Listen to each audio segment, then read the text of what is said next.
Good morning. Welcome to Morning Java, brought to you as always by our friends at, where did it go? The Get Go Cafe and Market, where, Taylor, if you just order online, and you've been talking about this for a Yeah. while, now it's curbside. You can actually just pull right up next to the Get Go, roll down your window, and they just bring your order out to you. Yeah, it's really convenient. It's the Giant Eagle app. You order, and then you pull up, you call, and then they'll just bring it out to you. You don't even have to go inside now. That's right. Eventually, we'll be pumping gas here too, like they do in New Jersey. Yeah. We had stuff to talk about from the hockey standpoint. And then Dominic Simon goes down with shoulder surgery. He's going to be Yeah. out for 7 months. If you take Gary Bettman's calendar, literally, where they've said that they're looking at beginning the next season in December, that's pretty much right there, isn't it? Yeah, you figure, he might not even be ready for the start of training camp next season based on that timeline. Yeah, definitely keeps him out for the rest of this season, though, if they finish it. And I think you and I both had him in the lineup out of the 17 forwards they had. Yeah. We thought he'd be in. But yeah, I don't know. This opens up.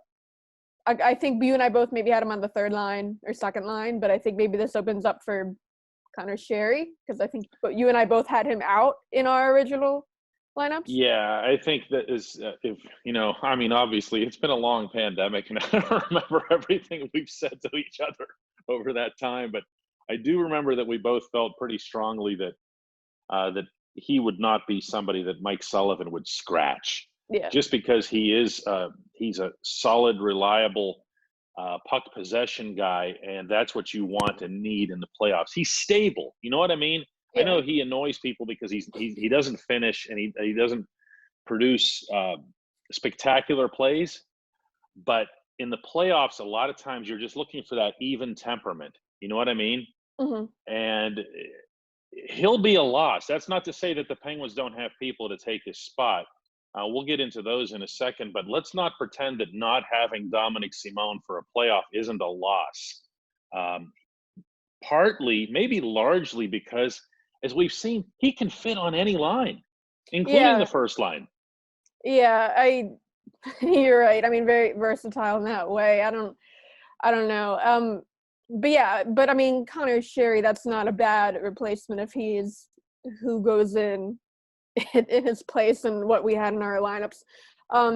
Yeah, I know. Yeah, in our original lineups, we had both Rodriguez and Sherry out, which kind of you'd think would make the Cahoon trade pointless. But even then, we figured they made. Actually. Well, yeah, but they made that trade expecting to have to play a lot of games without Jake Gensel, and thanks to Corona, they really don't have to play games with Jake Gensel. It seems like Jake Gensel will be ready to go. Yeah, I wouldn't. If I'm Jim Rutherford, I'm not feeling any regret over the Dominic Cahoon trade. And Cahoon did play well in the very short time period he was in Buffalo. He scored some goals, said he felt freer or whatever. I think he scored on his first shift. Yeah. And that's not going to be a surprise. The guy's got some offensive moxie to him. But the trade was made for the reasons that it was made at the time. I keep going back to whenever we talk about who's coming back in our mythical lineup, that Mike Sullivan and Jacques Martin are going to base their decisions, and I throw in Martin for a reason here, not so much on who are the four lines or who are the 12 forwards that we want. It's always on PK. It just is. I know fans don't like to accept that, but it is. And as such, I would not be surprised if Evan Rodriguez is that guy. Two reasons. One is PK. The other is right-handed faceoffs. He was looking really good at the end of the season. Yeah, he was really. Because he kind of had a rough start when he got here. But yeah, the Buffalo game and the Jersey game, the last game. The last two games. He was really good. He had a really good game against Buffalo. Yeah, he scored a goal. It wasn't the greatest goal of his life, but he scored a goal, and he had a good shift leading up to that goal. But I remember something. This was late in the season. I asked Sidney Crosby why he had been alternating faceoffs with Jared McCann, even though they were on the same line and they're both lefties. And he said, it's something that we've been talking about internally where we're just trying to give the other team constantly a different look and keep them unsettled on faceoffs. Well, double that when it comes to having someone from the other hand. And if you think about who the Penguins centers are, you could use Evan Rodriguez, or let's not forget that Nick Bjugstad still exists. At least I think he Yeah. does. And that he could also be that guy. So I think it might not be that cut and dry who replaces Dom, but I think we can agree he's a loss. Yeah, it's pretty big. So as long as we're on the subject of lines, and we seem to be talking about the bottom part of the line chart, there's also some news at the top of the line chart because Mike Sullivan told our Dave Molinari yesterday that he is going to go with Jake and Sid. I mean, he didn't etch it in stone, but Sullivan has a way of getting across what he wants to say, you know what I mean, without necessarily making it sound super firm. He's definitely going to put Jake and Sid back together. What do you think of that? Yeah, I don't know. I remember we talked earlier that, you know, you could put Jake back with Sid, or put him with Malkin and Russ, because that line was very good in the time they spent together. But then again, I think in that scenario where we you know could see Gensel with Malkin and Russ, I think we had the top line as Zucker, Crosby, Simone. So with Simone out, You're right. We did. Now, yeah. see, you just found something in the back of the C drive there. That actually is what we did. We put So, Dom up there. Yeah. Much to our commenters' delight, by the way. Yeah. So Dom, I mean, because the three of them did play well. Zucker, Crosby, Simone. But yeah, with Simone out, I mean, against on that top line. Yeah, I mean, and we haven't seen that. If Zucker's the third guy, we haven't seen that. No. So that would be something completely new. Yeah, I think if you let's put it this way, nothing has to be etched in stone going into a play, or at least through a playoff. No. I'm reminded of that the other night, and I flicked on the 2017 Stanley Cup Final, and I'd forgotten that Nick Bonino had busted up his foot for the end of that final, and because I looked at the lines that were being used in that game, in Game 6, and I was like, boy, I don't remember these being the lines. Well, that's why you need to move people around as needed, sometimes based on injury, sometimes based just on performance or chemistry. And I see a line with Sid, Jake, and Jason Zucker to start. I think we can agree on that now. And then from there, Evgeny Malkin, Brian Rust, and Patrick Marleau? Yeah, Patrick Marleau. I mean, you don't get Patrick Marleau to not have him in that kind of goal-scoring role. And plus he's Patrick Marleau. I mean, well, but he did stuff too. But he did stuff with Malkin. Remember some of the touch passes he was making in the neutral zone, some of the zone entries that he was making, and then curling and then hitting Malkin or Rust on a rush. He made some. I mean, yeah, he's Patrick Marleau. He's going to make good hockey plays. It sounds stupid to say stuff like that. The guy's headed to the Hall of Fame. But if those are your top two lines, and we know what the third line is, or whatever, however they want to label. I think third line's line. Up in the Right. If sometimes, remember how the Islanders would constantly refer to one of their better lines as the fourth line, just for the sake of saying we have a great fourth line. That might be the case with the Bluger line. The rest of it, so it is going to be a work in progress. But do you feel that the top two lines are Stanley Cup championship caliber? Yeah, I mean, Jake Genselback, you have a 40-goal scorer on that top line. Rust, he was at least he was headed toward 30, 35. Yeah, at least, sure. yeah. We haven't seen that top line to actually play together, but like on paper, I think it's a cup caliber. Yeah, I mean, Zucker in particular.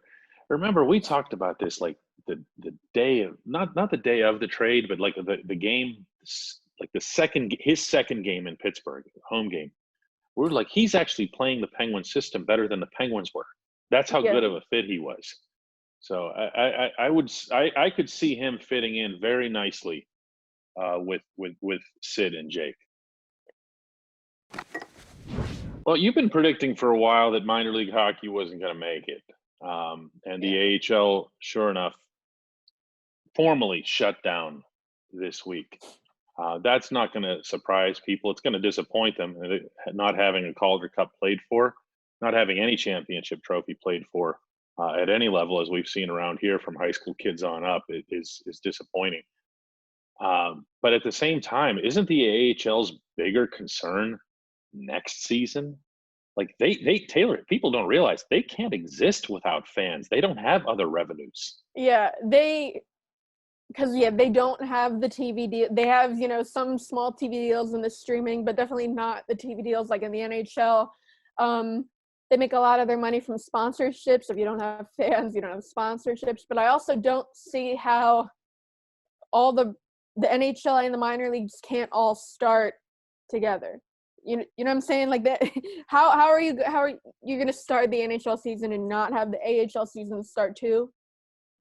Because where are you calling guys up from? Are you just going to carry around Black Aces and have expanded rosters next season? Okay, well, just devil's advocate here. I mean, baseball is setting it up so that they have 30 player active rosters instead of 25, and then they're carrying around, according to this plan, a 20 player taxi squad. Yeah. I have no idea how that's going to work, how they're going to keep them active, but they know that Indianapolis and Altoona and all the other minor league affiliates can't possibly play. They just can't. They can't pay for it. Yeah, I don't know. I don't know about baseball. I mean, in hockey, a lot of those minor league teams are operated by the NHL teams. Like Wilkes-Barre is owned by Burkle and Lemieux. Mm-hmm. I saw the other day that the breakdown of the AHL was that there's 31 total teams, that 19 are directly tied with the NHL and 12 are independent. And the 12 who are independent are they're out of luck. I mean, they have nobody paying any of the bills. It's just got to be them, and they've got no revenues. Yeah, you have a couple teams changing affiliations this summer too. Yeah, well, I feel bad. The San Antonio Rampage, they had a pretty good they were the Blues affiliate. They're relocating this summer, and like they actually had really good attendance. It was just, they were owned by, I think, the Spurs, like that ownership group, and they sold the team off to Vegas, and Vegas is relocating the team to Vegas. To the Golden Knights Arena, to T-Mobile? Yeah, okay. They're talking about building a new arena. But okay. Those fans never got like a last game, they never knew. Oh yeah. You have like AHL president Dave Andrews, he's retiring, and like he never got like a send off, No, there's going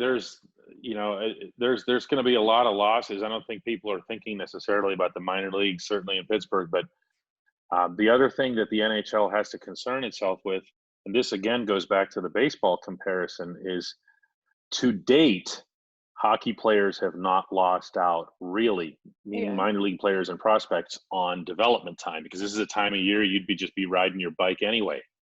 But soon enough, it'll be here. Yeah, I don't know what you would do for those players so they don't lose a year of development. Like, I don't know, with like the European guys, would you send them back to like Kudalmari and Larmy and go back to Finland if I don't know. I mean, yeah, right. Because the IIHF have to bend all their rules and everything like that. You'd have God. And like if the junior, well, no, you can loan players back to Europe, and like that's allowed. They can do that. They can do that anytime.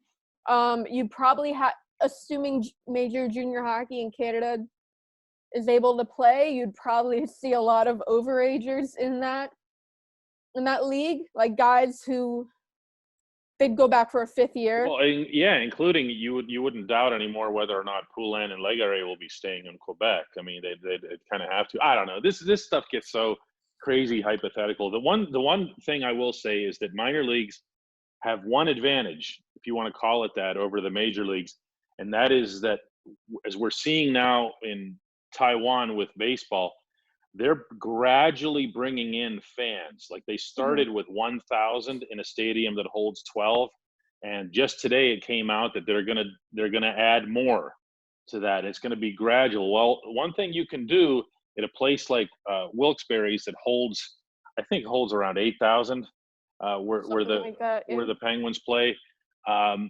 You could just say, all right, look, we're going to follow the ordinances here, and we're going to bring in 1,000, and we're going to scatter them all over the place. We'll have cardboard cutouts, whatever else you want in between them. Make a lot of noise, everybody, and leave it at that. and then you at least start with some kind of revenue. Yeah, and I think it also helps that a lot of minor league teams, there are a lot of teams in like middle America that aren't really hit heavy by the virus. You know, they're not in a whole lot of major cities. Like major cities do have, some of them are, but I mean, Wilkes-Barre is not. Yeah, no, we'll also see. This story keeps changing, as we all know. Yeah.